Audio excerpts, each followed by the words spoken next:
Bismillahirrahmanirrahim.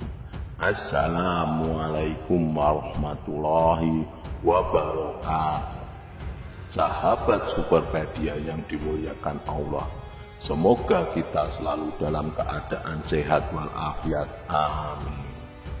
Alhamdulillah dan terima kasih kepada yang sudah like dan subscribe. Semoga selalu dalam perlindungan Allah Subhanahu wa Ta'ala dan diperpanjangkan keberkahan umurnya. Di video kali ini kita akan membahas kisah yang menakjubkan dan menginspirasi dari seorang ustadz yang bernama Solkan. Dia adalah penceramah yang disegani di desanya. Namun sebuah peristiwa misterius di depan Ka'bah saat berhaji, di mana kaki dan tubuhnya terpisah, telah mengubah hidupnya selamanya. Sahabat Superpedia yang dimuliakan Allah, berkisah tentang perjalanan spiritual yang luar biasa yang membawa kita kepada pelajaran yang mendalam tentang keimanan, kesalahan, dan keajaiban apapun. Sebelum menyimak kisahnya, sempatkanlah menulis sholawat kepada baginda Nabi Shallallahu Alaihi Wasallam di kolom komentar sebagai tanda penghormatan kita kepada beliau. Allah Subhanahu wa Ta'ala berfirman dalam surat Al-Ahzab ayat 56, sesungguhnya Allah dan para malaikatnya bersolawat untuk Nabi. Wahai orang-orang yang beriman, bersolawatlah kamu untuk Nabi dan ucapkanlah salam dengan penuh penghormatan kepadanya. Di tengah ketenangan desa Kedunglangu, sebuah kehadiran yang menonjol memberikan cahaya spiritual bagi penduduknya. Desa yang terletak di Jawa Tengah ini penuh dengan pepohonan rindang dan suasana damai, menjadi tempat tinggal seorang pembuka agama yang sangat dihormati, yaitu Ustadz Solkan. Ustadz Solkan tak pernah lepas dari panggilan untuk memberikan ceramah. Kemampuan merangkai kata-katanya membuat setiap ceramah yang disampaikannya begitu menarik dan penuh makna. Setiap hari, Ustadz Solkan tak pernah absen dari kegiatan memberikan penceramahan kepada warga desa. Dengan suaranya yang lembut namun penuh keyakinan, ia membagikan harta karun spiritual berupa zikir dan doa yang dapat menenangkan hati dan pikiran. Ustadz Solkan dikenal karena sering memberi amalan-amalan zikir dan doa yang beragam. Misalnya, zikir menarik rezeki atau jabatan yang dipercaya mampu membuka pintu rezeki bagi siapa saja yang mengamalkannya. Ada juga doa 1000 kali agar cepat mendapatkan jodoh yang menjadi harapan bagi para pemuda dan pemudi yang ingin segera menemukan belahan jiwanya. Tak ketinggalan, amalan menyembuhkan penyakit misterius yang seringkali menjadi solusi bagi penyakit-penyakit yang sulit diobati secara medis. Dengan setiap kata yang diucapkannya, Ustadz Solkan memberikan harapan dan ketenangan bagi mereka yang membutuhkannya. Ustadz Solkan tak hanya menginspirasi dan memberikan harapan, tetapi juga membawa ketenangan dan keyakinan kepada para pendengarnya, terutama yang ikut majelis pengajiannya. Dia menjadi sosok yang dicari oleh masyarakat yang haus akan ilmu dan hikmah, menjadikannya pilar spiritual yang kokoh di desa Kedunglangu. Dalam kesibukan yang tak pernah surut, Ustadz Solkan terus berdakwah atau berceramah dengan semangat yang menggebu-gebu. Jadi setiap jamaah akan ikut bersemangat dalam menjalani hidupnya. Amplop-amplop salam tempel yang dikumpulkan dari berbagai undangan ceramah menjadi semakin banyak, hingga suatu hari terkumpullah sejumlah isian amplop yang cukup untuk memenuhi impian Ustadz Solkan untuk berangkat haji. Sementara menunggu tahun keberangkatannya, Ustadz Solkan semakin gencar dalam memberikan ceramah, amalan, doa, tirakat, dan berbagai amalan yang mengandung efek tinggi bagi kehidupan spiritual. Dalam setiap dakwahnya, dia selalu mengajak para jamaah untuk memperbanyak amalan-amalan kebaikan dengan harapan agar mendapatkan berkah dari Allah Subhanahu wa Ta'ala. Di suatu ketika, di tengah kesibukannya, Ustadz Solkan memberikan pesan kepada jamaahnya bahwa ia akan segera berangkat haji. Dengan tulus, ia menawarkan diri agar jamaah menitipkan doa-doa mereka di depan Ka'bah saat dia berhaji. Ustadz Solkan mengeluarkan selembar kertas dan meminta para jamaah untuk mencatat doa-doa mereka di sana untuk diangkat dari gerbang langit Ka'bah. Namun keterkejutan datang saat kertas itu dihadapkan kepada Ustadz Solkan. Begitu banyaknya jamaah yang ingin menitipkan doa-doa mereka sehingga selembar kertas tidak cukup. Begitu banyaknya jamaah yang ingin menitipkan doa-doa mereka sehingga selembar kertas tidak cukup. Para jamaah pun menggunakan kertas lain untuk menulis doa-doa mereka karena antusiasnya mereka begitu besar dan doa-doa yang mereka titipkan begitu khusus. Ketika kertas-kertas itu akhirnya dihadapkan kepada Ustadz Solkan, betapa kagetnya ia melihat tumpukan kertas yang terhimpun menjadi seperti sebuah kitab yang sangat tebal, penuh dengan harapan dan keinginan dari para jamaah yang mempercayai doa-doa mereka padanya. Pada saat itu penggunaan HP atau pesan digital belum umum, sehingga kertas-kertas menjadi media utama bagi jamaah untuk menitipkan doa-doa mereka. Tibalah waktunya bagi Ustadz Solkan untuk berangkat haji sesuai dengan jadwal yang telah ditentukan. Suasana haru meliputi perpisahan di tanah air saat beberapa jamaah mengantarkannya dengan penuh doa dan harapan. Mereka kembali menitipkan doa-doa yang dicatat dan dipersiapkan untuk dibaca di depan Ka'bah, menambah tumpukan kertas yang sebelumnya sudah banyak. Dengan penuh semangat, ia membawa amanah doa dari seluruh jamaah yang begitu mempercayainya. Namun sesampai di Mekah, kenyataan yang dihadapi Ustadz Solkan berbeda jauh dari yang dibayangkan. Tubuhnya tiba-tiba menjadi lemas seperti kerupuk yang dicelup kuah sop, melembem dan hampir tak mampu berjalan. Kekuatan yang biasanya ia miliki seolah hilang begitu saja.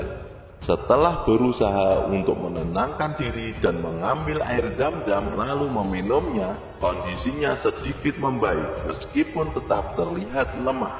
Saat itu udara di Masjidil Haram tidak dalam kondisi baik.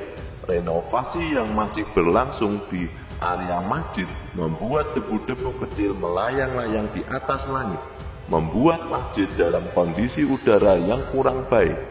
Ustadz Solkan mulai berhalusinasi, seolah-olah ada badai pasir yang datang mengancamnya. Ketakutan menghantui dirinya, membuatnya berteriak dan berlarian menghindari badai yang hanya ada dalam bayangannya. Di tengah kebingungannya, Ustadz Solkan beruntung dibantu oleh rombongan petugas penyelenggara ibadah haji lainnya yang saat itu juga sedang perjalanan umroh wajib sebelum puncak haji nanti.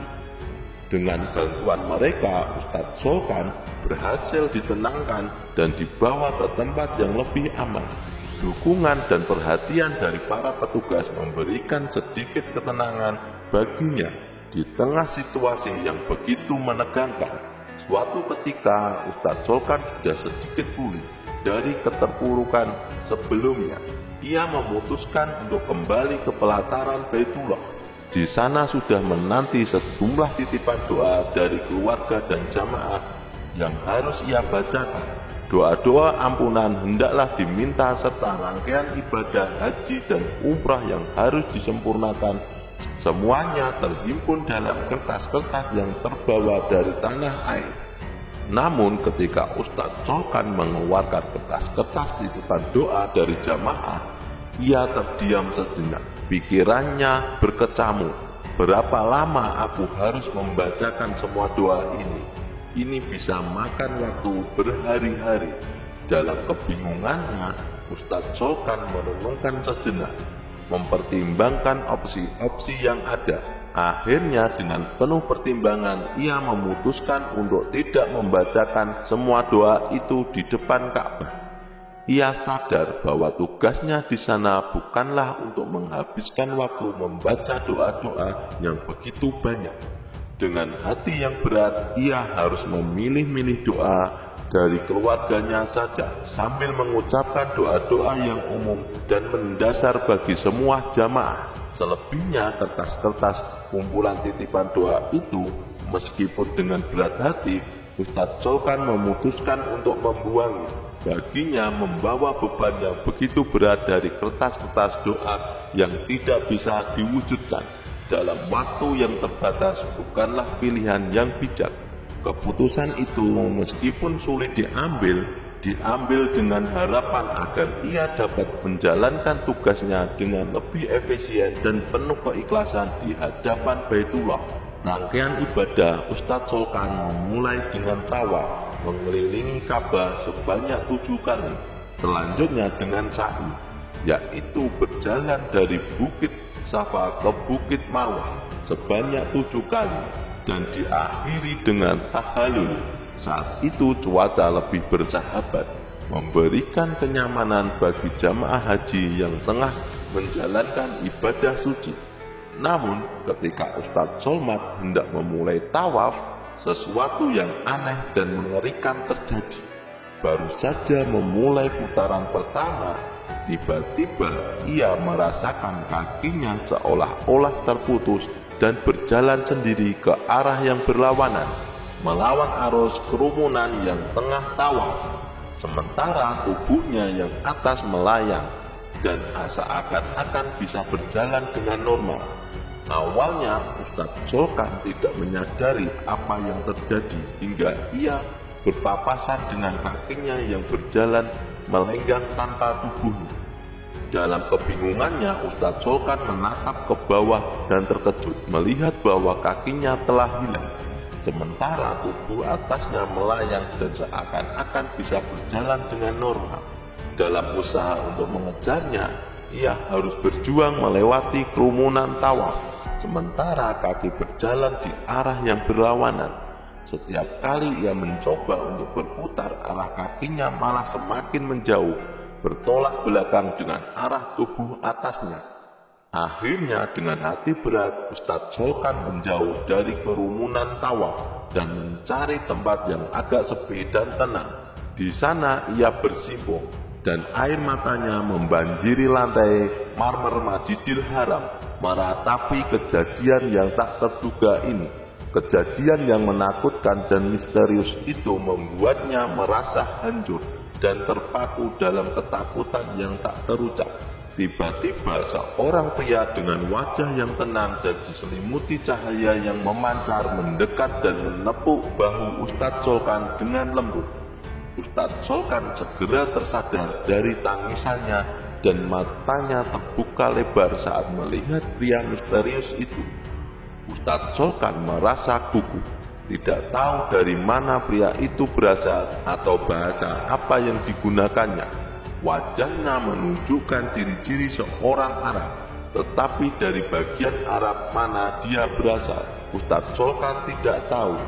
Namun sebelum Ustadz Solkan bisa bertanya atau berbicara, pria misterius itu tersenyum memancarkan kehangatan yang menenangkan seolah-olah mencegah Ustadz Solkan untuk berbicara. Dalam bahasa Arabnya mengalir lembut, pria misteri itu mengatakan 2 penggal kalimat. Meskipun awalnya tidak sepenuhnya memahami arti kata-kata tersebut karena saking gugupnya, Ustadz Solkan merasakan getarannya dan mengerti bahwa pesan yang disampaikan sangatlah penting. Setelah itu, pria misterius itu bangkit dan perlahan menjauh, seolah-olah menghilang dari pandangannya.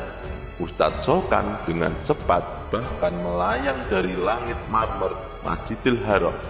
Ustadz Solkan terperanjat sesaat, mencoba memahami kejadian yang baru saja dialaminya. Namun, dalam kebingungannya, ia sadar bahwa pesan yang disampaikan oleh pria misterius itu pastilah sangat penting dan ia coba mengingatnya.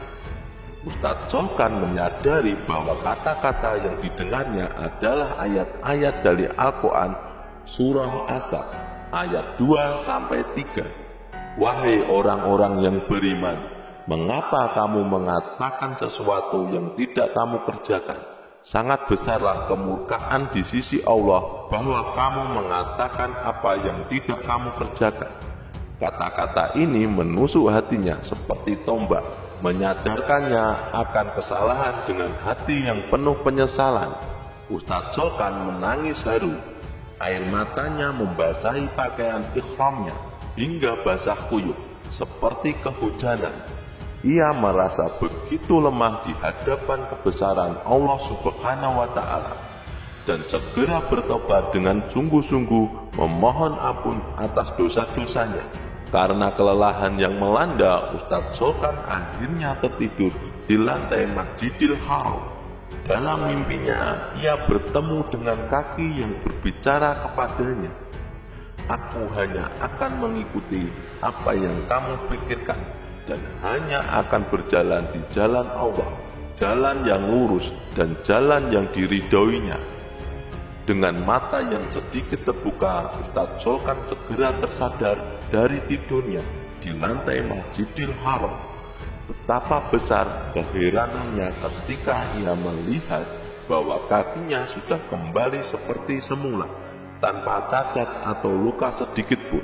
Merasa keajaiban yang baru saja dialaminya, ia merasa penuh syukur kepada Allah Subhanahu wa Ta'ala atas rahmatnya yang tak terhingga.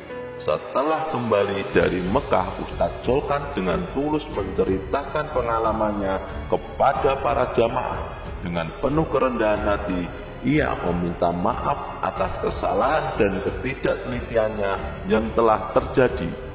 Namun lebih dari itu, Ustadz Solkan berbagi hikmah dari pengalamannya yang menakjubkan tersebut.